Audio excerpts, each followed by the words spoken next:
Hi friends, welcome to AH information. Friends, రాష్ట్రంలో ఉండే వీరందరికీ రాష్ట్ర ముఖ్యమంత్రి సీఎం జగన్మోహన్ రెడ్డి గారు డబ్బులనైతే విడుదల చేశారండి.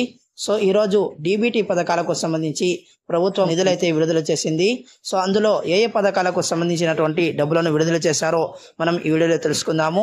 అలాగే వైఎస్ఆర్ చేయుత, వైఎస్ఆర్ ఆసరా, అలాగే ఈబీసీ నేస్తం పథకాలకు సంబంధించి కూడా రాష్ట్ర ప్రభుత్వం వారు ఒక అప్డేట్ అయితే మనకు ఇవ్వడం జరిగిందండి. సో దానికి సంబంధించినటువంటి పూర్తి వివరాలు మనం ఈ వీడియోలో తెలుసుకుందాము. ఈ వీడియోలోకి వెళ్లే ముందు ఒక చిన్న రిక్వెస్ట్ ఫ్రెండ్స్, ఈ వీడియోని ఎక్కడ స్కిప్ చేయకుండా పూర్తిగా చూడండి.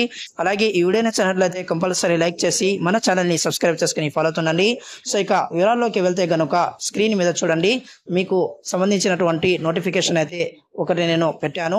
సో ఇక్కడ మనం క్లియర్గా చూసుకోవచ్చు, ఏపీలో డీబీటీ పథకాల నిధులు విడుదల అని చెప్పేసి మనకు ఒక నోటిఫికేషన్ అయితే వచ్చిందండి. ఏపీలో డీబీటీ పథకాలకు ప్రభుత్వం నిధులు విడుదల చేసింది.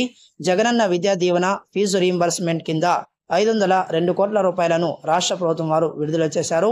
అలాగే డ్వాక్రా మహిళలకు సంబంధించి వైఎస్ఆర్ ఆసరాకు సంబంధించినటువంటి 1480 కోట్ల రూపాయలను రిలీజ్ అయితే చేసిందండి. 2-3 రోజుల్లో మిగతా డీబీటీ పథకాలకు సంబంధించి అంటే వైఎస్ఆర్ చేయుత, ఈబీసీ నేస్తం నిధుల విడుదల ప్రక్రియ పూర్తి చేయనున్నట్లు సమాచారం కూడా ఇవ్వడం జరిగింది. కాగా ఎన్నికల పోలింగ్ ముగిసిన తర్వాత నిధులైతే విడుదల చేసేందుకు ఈసీ గ్రీన్ సిగ్నల్ ఇవ్వడంతో నేడు అంటే మే 16న ప్రభుత్వం ఫండ్స్ అయితే రిలీజ్ చేసిందండి. సో చూశారు కదా ఫ్రెండ్స్, రాష్ట్ర ప్రభుత్వం వారు ఈ రోజు ఆసరాకు సంబంధించినటువంటి డబ్బులు మరియు జగనన్న విద్యా దీవెన ఏదైతే ఫీజు రీయింబర్స్మెంట్ ఉంటుందో ఆ ఫీజు రీయింబర్స్మెంట్ కు సంబంధించినటువంటి నిధులను విడుదల చేసిందండి. వైఎస్ఆర్ చేయుత అలాగే ఈబీసీ నేస్తం పథకానికి సంబంధించినటువంటి నిధులను మరో 2-3 రోజుల్లో విడుదల చేయనున్నట్లు మనకు సమాచారం కూడా ఇవ్వడం జరిగిందండి. సో వైఎస్ఆర్ చేయుతకు సంబంధించి ఎటువంటి అప్డేట్ వచ్చినా మన ఛానల్ ద్వారా మీరు తెలుసుకోవచ్చు. సో కాబట్టి మన ఛానల్ని సబ్స్క్రైబ్ చేసుకొని ఫాలో అవుతుండండి. So thanks for watching this video. All the best.